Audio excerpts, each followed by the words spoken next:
So in these months, or these weeks leading up to stewardship, I have, along with Dennis Mulryan of the stewardship team, asked a number of people who we love and adore to talk to us about why they're bragging on us at First Church in Sterling.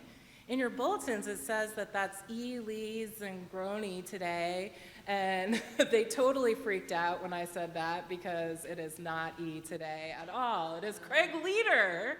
Craig, you're ready to give a testimonial, right? So Craig Leader is going to come up here now. Craig is one of our newest members and one of our newest members of our operations team. And we are so grateful that he and his wife, Desiree, joined us last year. And Craig is going to testify for all of you today about why he joined the First Church in Sterling. Good morning. Good morning. So, raised in the Jewish religion, bar mitzvah. My first marriage, I practiced Catholicism with my ex-wife and raised our children in the Catholic religion. And then my daughter decided she wanted to explore Christianity. And so she did that, and she traveled through several different churches. And then I would drive her and drop her off, and she'd say, "You know, Dad, you can come in if you want." I was like, "It's all right. I'll see you in a couple of hours."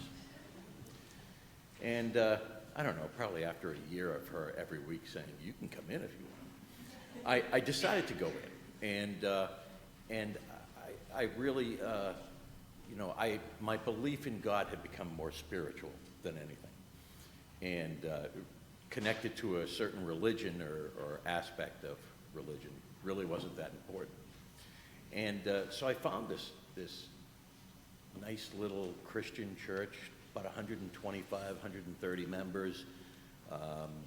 Everyone seemed pretty dedicated, pretty longing to serve one another and serve the community.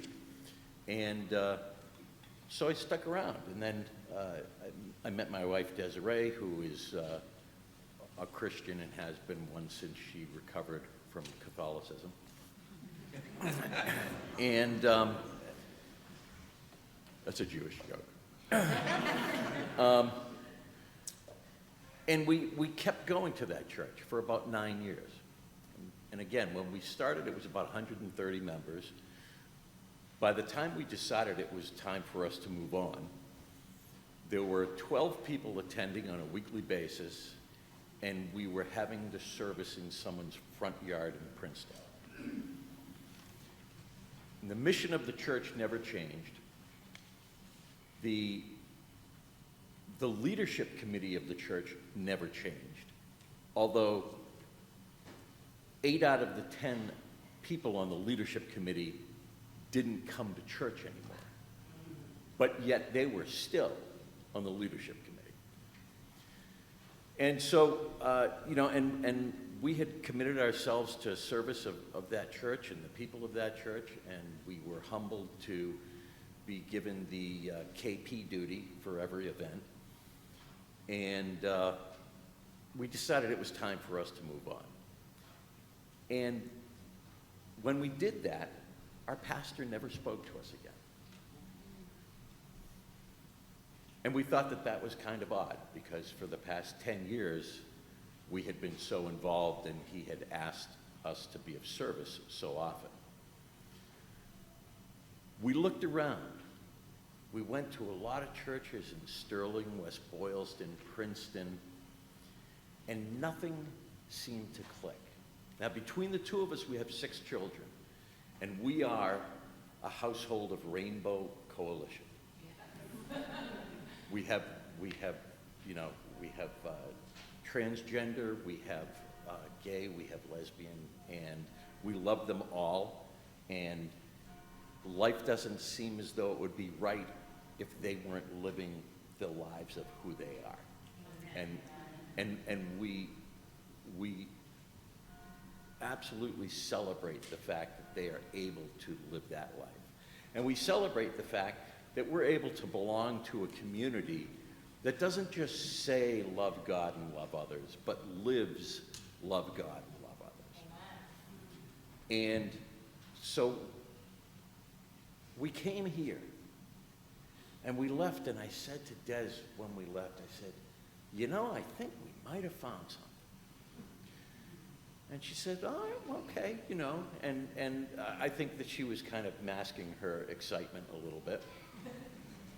And so we continued looking, but we came back several times. And we just felt the sincerity, the compassion, the loving, the inclusiveness of this community. And, you know, I was always wanted to be more involved in the church and more involved in leadership. And so I've been able to do that. Des and I have both volunteered to do things here. And so for us, we have just found that this is a wonderful place to be. This is a great place to worship. And that truly living the theme of love God, love others, you know, is the actual goal and drive here. So that's why we're here, and glad to be here. Thank you.